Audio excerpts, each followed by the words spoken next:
नमस्कार, आप देख रहे हैं टाइम्स न्यूज और मैं हूं आपके साथ कंचन। मध्य प्रदेश के चुनावी रण में अब असदुद्दीन ओवैसी की पार्टी ऑल इंडिया मजलिस इत्तेहादुल मुस्लिमीन की भी एंट्री हो गई है। बुरहानपुर और जबलपुर के अलावा पार्टी ने इंदौर की विधानसभा 1 और 5 से भी अपने प्रत्याशी खड़े किए हैं। बुधवार को ओवैसी की पार्टी के विधानसभा 5 के उम्मीदवार फैजल वसीम शेख मीडिया से रूबरू हुए। असदुद्दीन ओवैसी की पार्टी ऑल इंडिया मजलिस इत्तेहादुल मुस्लिमीन पार्टी से विधानसभा 5 से उम्मीदवार फैजल वसीम शेख ने पत्रकारों से चर्चा करते हुए बताया कि विधानसभा क्षेत्र क्रमांक 5 में कई हिस्से पिछड़े हुए हैं। शिक्षा, स्वास्थ्य हो या साफ पानी, सभी मूलभूत जरूरतों का अभाव है। शेख ने बताया कि अगर जनता उन्हें चुनती है तो वे सबसे पहले स्कूलों की दशा सुधारेंगे और विधानसभा 5 में 100 मरीजों की क्षमता वाले 2 सरकारी अस्पताल बनवाएंगे। मध्य प्रदेश में सिर्फ 2 सीटों पे जो है कांग्रेस ने टिकट दी है और बीजेपी ने किसी एक सीट पे भी टिकट नहीं दिया है। और रहा सवाल हमारी पार्टी का, हमारी पार्टी जो है 4 सीटों पे इलेक्शन लड़ रही है। उसमें से 3 सीट मुस्लिम है और 1 अदर कम्युनिटी के है, अदर कास्ट की है।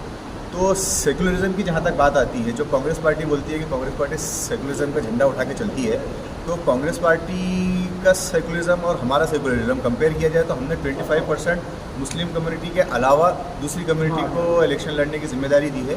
और वहीं कांग्रेस ने 9 से 10% मुस्लिम कम्युनिटी होने के बावजूद जो है 1% के अंदर मुस्लिमों को टिकट दिया है। और वहीं जैन समाज को हम देखें, जिनका परसेंटेज 1% के अंदर है, उनको 8 से 9 टिकट दी है।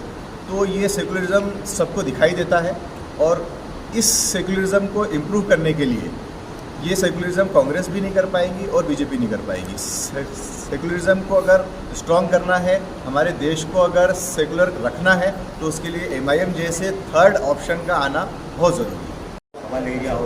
हमारे यहाँ पर जैसे भी आपने सुना, 2 दिन पहले रैली और कार्यालय का उद्घाटन रखा गया था, जिसके अंदर सैयद मोइन साहब ये आए थे स्टार प्रचारक। इसके बाद हमारे यहाँ पर वारिस पठान साहब, इम्तियाज अली साहब और हमारे पार्टी के सदर जनाब बैरिस्टर असदुद्दीन ओवैसी साहब बहुत जल्द इंदौर आएंगे, मध्य प्रदेश में तशरीफ लाएंगे। जा रहे हैं तो क्या मुद्दे लेके जा रहे हैं कि लंबे समय के मामले में तो बीजेपी 1 नंबर पे है। वो हर जगह पर है, सेंट्रल हो, राज्य सरकारें हो, जहाँ जहाँ बीजेपी गवर्नमेंट बनी है, भ्रष्टाचार वहाँ पर बढ़ता ही गया है, कभी भी उसका रेशो कम नहीं हुआ है। और भ्रष्टाचार को कम करना ये बहुत ही इम्पोर्टेंट मुद्दा है हमारे देश के लिए।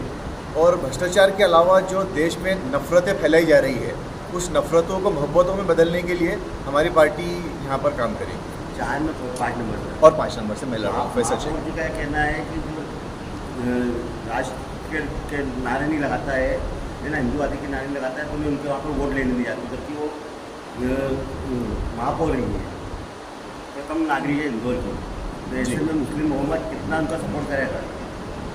नहीं, मुस्लिम मोहम्मद सपोर्ट करेगा या नहीं करेगा वो सेकेंडरी मसला है। और राष्ट्रीय नारे कौन नहीं लगाता है ये देश की जनता बहुत अच्छे से जानती है। राष्ट्र के खिलाफ कौन काम करता है, हमारे भीमराव अंबेडकर साहब का जो बनाया हुआ संविधान है, उस संविधान को कौन तोड़ना चाह रहा है, उस संविधान के अगेंस्ट में कौन सी पार्टी काम कर रही है, ये पूरा देश देख रहा है।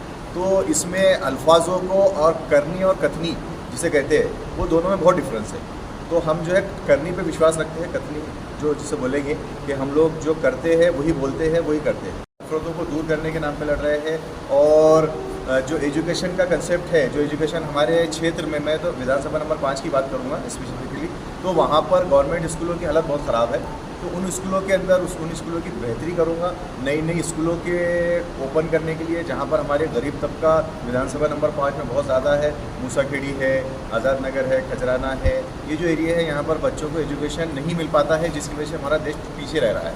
तो उनका एजुकेशन सबसे इम्पोर्टेंट कंसेप्ट है, उसके ऊपर हम लोग